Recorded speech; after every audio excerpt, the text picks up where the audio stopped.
Hi everyone, this is Bo from Bo to Fitness, and in today's video we're going to figure out how to figure out your daily fat intake for maximum fat loss.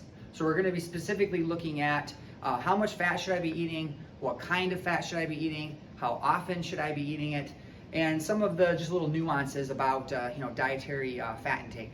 So before we get right into the actual calculations for fat intake, I just want to first touch on a few things here. Starting off with number one, the uniqueness of fat and fat storage. And what I mean by the uniqueness of fat and fat storage is that we have our protein, carbohydrate, macronutrients, and then we have fat as a macronutrient. And when we look at fat, just like protein and carbohydrate, we can see that it's very unique from carbohydrate and protein in several ways. Everything from its effect on satiety, from its effect on hormones, to how it's metabolized and digested, to its thermic effect, to how it is stored, and so on. And although there are several things that we specifically see about fat that make it unique, there are a couple that give us insights as to why we don't want fat to be too high in our diet when we're trying to lose fat and create a healthy, long-term, and sustainable diet. And so a few things just to point out real quickly. Number one, we see that fat, unlike protein and carbohydrate, is stored very easily as fat. Not only, what I mean by easily is that when we look at the efficiency of how calories are stored, and specifically how they're stored as fat, we see that fats are about 98% efficient as being stored as fat, meaning that roughly 2% of the energy in the fat we eat is used to store it as fat. So meaning you don't really lose much energy to try to store it as it is. Now, if we were to contrast that with carbohydrate, we'd see it's closer to 30%. It would take 30% of the energy in carbohydrates in order to try to turn it into fat. So we can see that in humans, turning carbs into fat is a path that's less followed. It doesn't happen very often unless a person is eating massive amounts of carbohydrate. So we know that fats are more easily stored as fat than, say, carbohydrate. And likewise, the same thing goes for protein. Protein is very difficult to store as fat, so again, it's unlikely that most of the protein we eat would be stored as fat. We also see that when it comes to the oxidation of fat, oxidation is kind of like the burning up of fat, we can see that fats are burnt more as a last resort. We do burn fat throughout the day, but the problem is that fat is more of an emergency fuel. It's times that we draw on that in times when we're not eating, when we're fasting, like when we're sleeping at night, when we're doing maybe physical activity. But generally speaking, the body, especially if the diet has ample carbohydrate, the body tends to prefer to burn carbohydrate. And it only really goes to fat when it feels it really needs it. So this means that we have to be careful that we're not taking in a lot of fat relative to the amount that we're burning. So we obviously want to increase the amount that we burn, but we also want to make sure we don't take in so much that we're simply just replacing it with the fat that we're eating, right? Fat also has unlimited storage capacity. So what this means is that we can, if you think about it, you may have seen people who are pretty muscular, but there's sort of an upper limit to how much muscle you can put on. And remember, muscle is made up of protein and carbohydrate and water, but not a lot of fat in the muscle itself, right? The fat that we eat, however, can be increased to absurd amounts. You can see a person who weighs almost 1,000 pounds, and all of it coming from lipid or fat. So this means that our body's tissue storage of fat is very high, almost unlimited. We can just, every extra gram of fat we take in, we can just store and tuck away for a rainy day. Not the same for carbohydrates and proteins. Our body is very limited to how much protein it can store, and it's also very limited to how much carbohydrate it can store as glycogen. So that means that the body is kind of set up in such a way to say, hey, you give me a bunch of extra fat, I'll just store it away, and fat stores go up. You give me a bunch of extra carbohydrate or protein, on the other hand, the body says, geez, I don't really got a place to store this stuff, so it tends to want to burn it.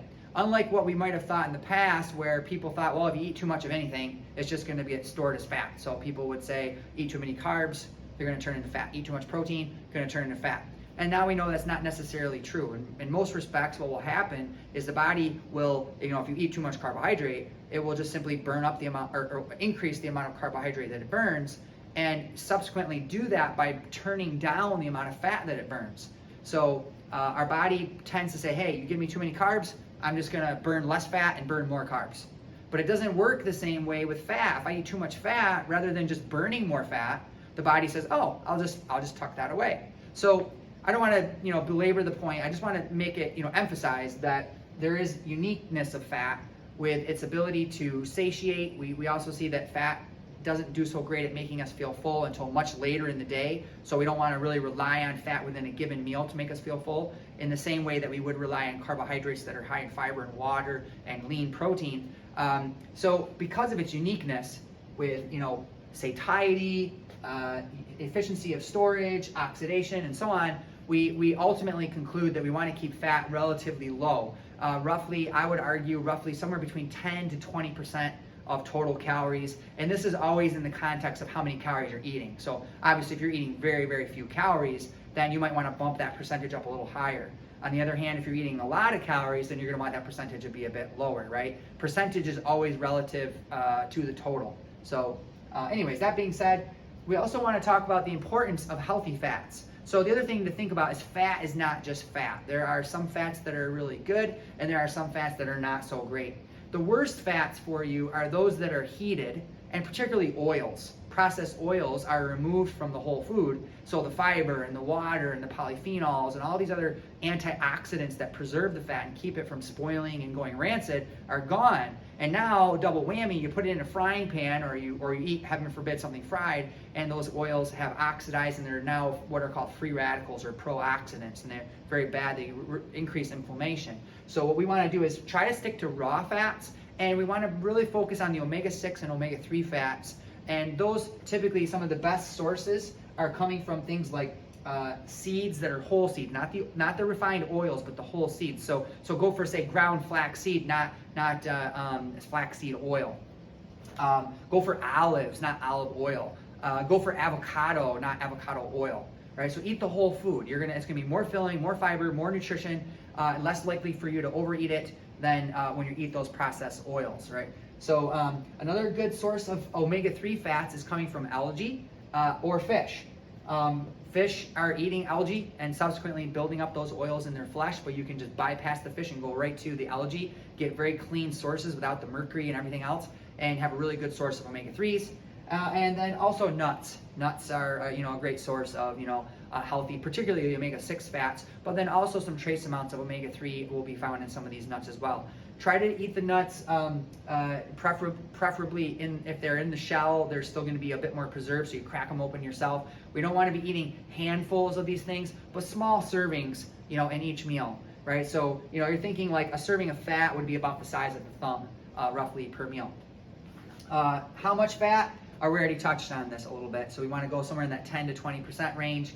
And then lastly, let's figure out how to determine that. All right, this one's kind of easy because basically what we're going to do is we're going to figure out our calorie intake. And if you haven't done that already, you want to go back, set up like a MyFitnessPal account. There are other calculators you can use online to figure out your calorie target. And then what we're going to do is we're just simply going to do a percentage of that. So remember, we want to try to stay in the 10 to 20% category, give or take. And so if, let's say, a person is aiming for let's say 2,000 calories a day, and we multiply, let me grab my calculator here so I can make sure I do this math correctly. So we're going to multiply 2,000 times 0.20, hang on, that wasn't right, 2,000 times 0.20, that gives us 400, so that's 400 calories from fat, but we want to look at that in grams. So what is that in grams? And to figure that out, we're just going to divide by 9. So 400 divided by 9, that's because there are 9 calories in 1 gram of fat. That gives us a total of 44.4 grams of fat if for someone who was, say, on a 2,000 calorie diet. Now, could it be a little bit more than this? Could it be a little bit less? Yes. At the end of the day, calories remaining equal. Not going to be a huge deal breaker, but generally speaking, those who stick to that lower end of the fat intake while making sure they get all their essential fats are going to find typically a little bit better success. So this person would want to be aiming for roughly 45 grams of fat per day, and this is going to tend to be, relatively good. Now remember, if they're higher calorie, it's going to be a higher amount. Lower calorie might be a lower amount. But that is how you figure out your fat in grams, your daily total fat intake in grams for the day. This is Bo from Bo to Fitness. If you need more help figuring this out, remember you can always contact me through my email or by phone at Bo to Fitness. And I look forward to talking to you soon. Bye-bye.